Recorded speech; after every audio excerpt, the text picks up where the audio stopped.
सभी को नमस्कार। मैं नवीन चौधरी, आप देख रहे हैं लर्निंग बाय डूइंग। आज हम पढ़ेंगे भाषा अर्जन और भाषा अधिगम क्या है। एक प्रश्न आपका सीडीपी में भाषा विकास में अवश्य पूछा जाता है।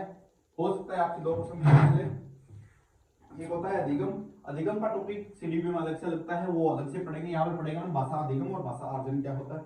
अर्जन करना साधारण भाषा में देखेंगे, मैंने ये अर्जन किया है, मैंने ये सीखा है। तो अर्जन करना क्या होता है? अचेतन मन से होता है। अचेतन होता है जिसमें आपको दिमाग की जरूरत नहीं पड़ती, आप खुद ब खुद चलते फिरते सीख लेते हो।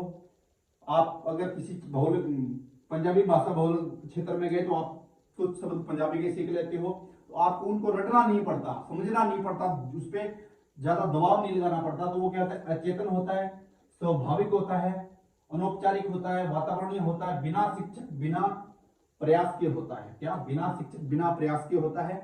उसमें आपको एफर्ट नहीं लगाने पड़ते सीखने के लिए। भाषा अर्जन हमेशा कोष का होता है। भाषा अर्जन हमेशा देखा जाए तो मेरे भाई, भाषा अर्जन मातृभाषा का होता है। किसका? मातृभाषा का होता है। भाषा अर्जन हमेशा मातृभाषा का होता है। किसका? मातृभाषा का होता है। मातृभाषा हमेशा क्या की जाती है? अर्जित की जाती है। अर्जित की जाती है, चाहे वो कौन सी भी हो। और देखा जाए तो प्रथम भाषा, प्रथम भाषा है ना, प्रथम भाषा का क्या किया जाता है? अर्जन किया जाता है। और मातृभाषा अर्जन कौन सी भाषा होती है? माता के द्वारा बोली जाने वाली भाषा। माता द्वारा बोले जाने वाली भाषा कौन सी होती है? मातृभाषा होती है। मातृभाषा का अर्जन किया जाता है और प्रथम भाषा का अर्जन किया जाता है। मातृभाषा को प्रथम भाषा बोलते हैं। इसमें क्या नहीं होता? इसमें आपको व्याकरण की जरूरत नहीं पड़ती। किसकी? व्याकरण ज्ञान की जरूरत नहीं पड़ती। किसकी जरूरत नहीं पड़ती? व्याकरणिक ज्ञान की जरूरत नहीं पड़ती।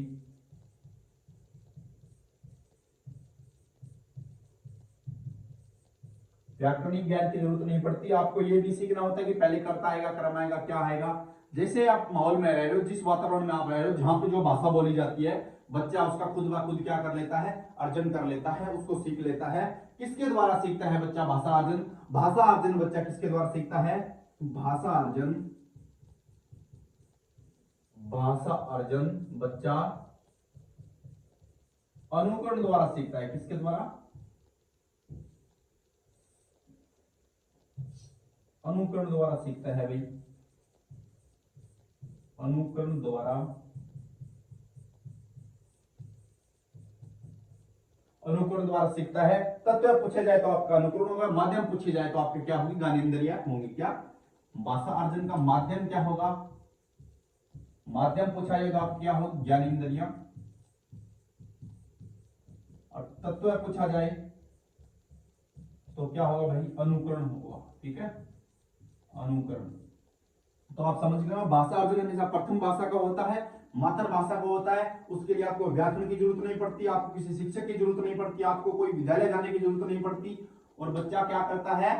भाषा अर्जन अपने आसपास के माहौल, मम्मी पापा भाई बहन, अपने आसपास के परिवार समाज से सीख लेता है। और ये क्या होता है? एक स्वाभाविक प्रक्रिया होती है, अनौपचारिक होती है, वातावरणीय होती है, बिना शिक्षक के, बिना प्रयास के और अचेतन मन से सीखी जाती है। ये था अपना भाषा अर्जन। फिर चलते हैं अपन भाषा अधिगम। ठीक है, अब आता है आपका भाषा अधिगम क्या होता है? अवचेतन होता है। ठीक है, अधिगम का मतलब होता है लर्निंग। इंग्लिश में देखें तो लर्निंग, लर्निंग। ठीक है, बाय डूइंग।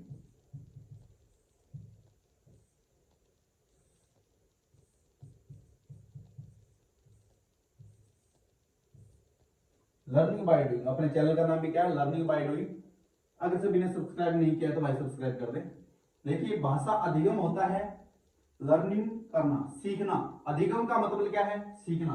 अगर सीधे भाषा में देखा जाए तो अधिगम क्या है? सीखना है। ठीक है, कि भाषा कैसे सीखी जा सकती है, वो तो अर्जन करना क्या होता है?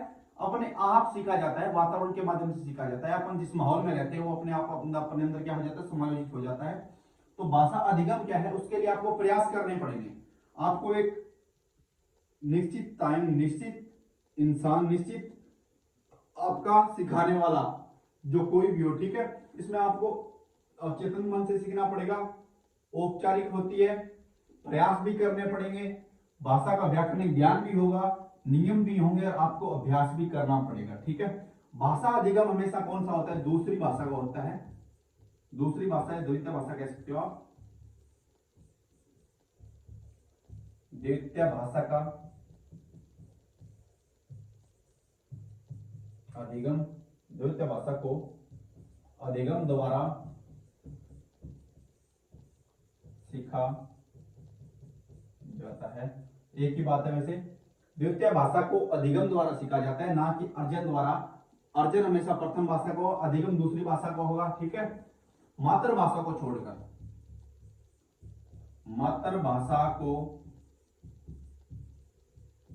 छोड़कर कौन सी भी भाषा, कौन सी भी भाषा आपको सीखनी है तो उसमें क्या करना पड़ेगा? आपको प्रयास करना पड़ेगा। और इसमें क्या होगा? आपको व्याकरणिक ज्ञान की जरूरत होती है, व्याकरणिक ज्ञान की जरूरत, व्याकरणिक ज्ञान की जरूरत होती है आपको। भाषा के नियम,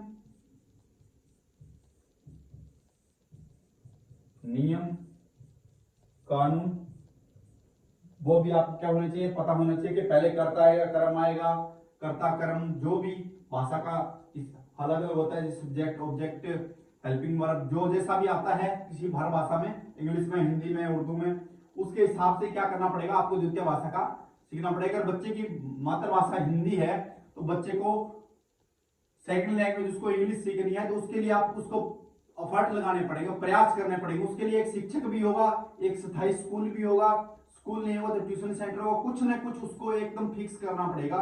नियम कानून कायदे भी रखने पड़ेंगे, व्याकरणिक ज्ञान भी सीखना पड़ेगा, सारा कुछ करना पड़ेगा। ठीक है, ये था भाषा अधिगम। वैसे देखा जाए तो भाषा अधिगम हमेशा द्वितीय भाषा का होता है। ठीक है, आसान सा टॉपिक है, 1-2 नंबर के आपको आराम से यहाँ से प्रश्न देखने को मिलेंगे सीटेट में। और उसमें कुछ रहा है तो बता दो मुझे। भाषा अधिगम औपचारिक होता है, प्रयास करने पड़ते हैं, व्याकरण का ज्ञान होना चाहिए, नियम भी होने चाहिए, अभ्यास भी करना पड़ता है। जब आपको किसी भी में दक्षता प्राप्त करनी है ना, दक्षता प्राप्त, ज्ञान को लंबे समय तक अपने मस्तिष्क में समाये रखने या याद रखने के लिए क्या करना पड़ता है? उसका बार बार विजन करना पड़ता है, अभ्यास करना पड़ता है। तो आपको क्या करना पड़ेगा? भाषा अधिगम में भाषा का दूसरी द्वितीय भाषा का क्या करना पड़ेगा? बार बार अभ्यास भी करना पड़ेगा। और भाषा अधिगम कहां से शुरू होता है? भाषा अधिगम आपका विद्यालय से शुरू होता है। कहां से? विद्यालय से शुरू होता है भाई, विद्यालय से शुरू होता है। ठीक है, भाषा अधिगम विद्यालय से शुरू होता है। ये था भाषा अधिगम और भाषा अर्जन। इसमें अब अपन देखेंगे अंतर क्या होता है, भाषा अर्जन क्या है, भाषा अधिगम में अंतर क्या है। देखिए, भाषा अर्जन है आपका स्वाभाविक अपने आप हो जाता है, जबकि भाषा अधिगम क्या है? नियमबद्ध प्रक्रिया है। इसमें आपको कर्ता कर्म जो भी जैसे भी आता है उनको उसके हिसाब से करना पड़ेगा। अनौपचारिक प्रक्रिया है, और जो भाषा अधिगम है वो क्या है? औपचारिक प्रक्रिया है। मातृभाषा अर्जन की प्रक्रिया में आती है। मातृभाषा अगर आप बच्चा सीख रहा है तो क्या है? अर्जन कर रहा है। मातृभाषा के अलावा अन्य कौन सी भी द्वितीय भाषा भाषा अधिगम में आती है। कौन सी भी भाषा सीख रहा हो बच्चा, मातृभाषा को छोड़ के सारी भाषाएं, बच्चा कौन सी भी भाषा सीख रहा है तो भाषा अधिगम में आएगी। फिर सर भाषा अर्जन वातावरणीय प्रक्रिया है। भाषा अर्जन वातावरणीय प्रक्रिया है। अगर मैं एक पंजाबी बहुल क्षेत्र में रह रहा हूं तो मैं अपने आप पंजाबी बोलना सीख जाऊंगा, मेरे को उनका एफर्ट लगाने की कोई जरूरत नहीं है। मैं मारवाड़ी बहुल क्षेत्र में तो मारवाड़ी सीख जाऊंगा, इंग्लिश बहुल क्षेत्र में हो तो इंग्लिश सीख जाऊंगा। ये क्या होता है? भाषा अर्जन में होता है। भाषा अधिगम में नियमबद्ध प्रक्रिया है, इसके लिए आपको प्रयास करने पड़ेंगे। द्वितीय भाषा जो भी आप सीख रहे हो, भाषा अधिगम कर रहे हो, उसके आपको नियम कानून कायदे, उसकी व्याकरण भी सीखनी पड़ेगी। ये थी भाषा अर्जन और भाषा अधिगम में मुख्य अंतर। अब चलते हैं भाई नेक्स्ट। तो अपने ये टॉपिक हुआ पूरा, छोटा सा टॉपिक है, 2 प्रश्न आपको देखने को अवश्य मिलेंगे भाषा अधिगम भाषा अर्जन से। हो सकता है कि क्लास अच्छी लगी हो। सभी को all the best, best of luck. मिलते हैं कल की क्लास में। अपने दोस्तों के साथ शेयर कीजिए और सब्सक्राइब कर लीजिए। पीडीएफ आपको टेलीग्राम पे मिल जाएगी, लर्निंग बाय डूइंग के नाम से आप सर्च कर सकते हो। सभी को all the best, best of luck.